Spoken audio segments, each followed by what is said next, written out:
Gate top করতে হবে। হ্যাঁ, গেট টপ করতে হবে না?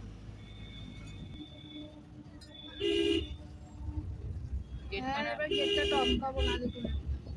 হ্যালো এভরিওয়ান, আমি চলে এসেছি তোমাদের সাথে নিউ একটা ভ্লগ নিয়ে, কাজলের রিসেপশন ভ্লগ এটা। আর তোমরা তো দেখতেই পেলে দিদি ফোনে কার সাথে কথা বলছিল, ওটা হচ্ছে বিট্টুদা।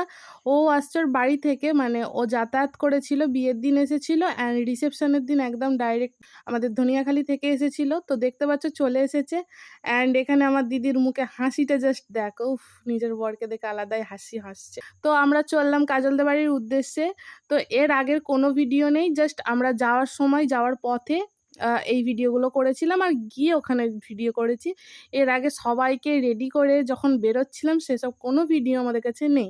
তো এসেই একটা ট্রে আমার হাতে কে একটা ধরিয়ে দিল যে তুমিও একটা নিয়ে চলো, আমাকে বললো। তো চলো যাওয়া যাক। তো আমরা সবাই কাজলদের বাড়ি চলে এসেছি দেখতে পাচ্ছ, অ্যান্ড আমরা যাচ্ছি। তার আগে দেখিয়ে দিলাম ওর গেটটা, রিসেপশনে খুব সুন্দর সাজিয়েছে, দারুণ লাগছিল।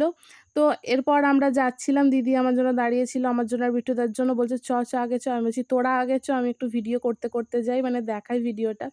তো সত্যি কথা বলতে কি, ইদানিং আমি এত লজ্জা পাই না ভিডিও অন করে, মানে এরপর যে এগিয়ে আর কিছু দেখাবো। প্রথমত আমি নিয়ে যেতে যেতে একটুখানি ক্যামেরা অন রেখেছিলাম, বাট তারপর লজ্জাতে আমি আবার ভিডিওটা অফ করে দিয়েছি। সবাই এমন তাকিয়ে তাকিয়ে দেখছে, তো একটু লজ্জাই লাগে।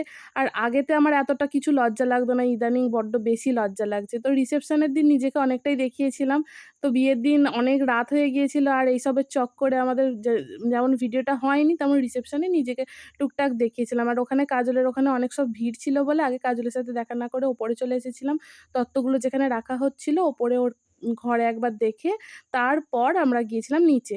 তো কাজলের খাটটাও খুব সুন্দর সাজিয়েছে, দারুণ লাগছে দেখতে। তো এখানে দিদি আর আমি মিরর ভিডিও করে নিলাম একটু, বাট আমার তখন মাথায় কি চেপেছিল আমি জানি না, আমি মাঝখানে শীতে কেন করেছিলাম আমি এখন ভাবছি, মানে কেমন একটা বেহুদা টাইপস লাগছে। আসলে যা অতিরিক্ত গরম ছিল তার জন্য চুলটা এমনভাবে বেঁধেছিলাম। বলছি ইয়ে শাশুড়ির বিয়ে কেমন লাগছে? শাশুড়ির বিয়েতে জামাই এসেছে, একটা ব্ল্যাক শার্ট পরে আসতে পারছে। বাবা ম্যাচিং ম্যাচিং করে পড়তে বলেছি বলে আবার কেমন একটা ভাও খেলো দেখলে। তো এদের দুজনকে বলার কিছু নেই, নিজেরা নিজেদের গল্প করতেই ব্যস্ত। আর আমি একটুখানি আবার মিরর ভিডিও করলাম, কারণ আগের দিন আমি নিজেকে দেখাতে পারিনি বলে আজকে সেইভাবেই দেখালাম। তো দ্যাটস ইট, নেক্সট পার্ট আসছে সন্ধ্যে 7টায়। টাটা।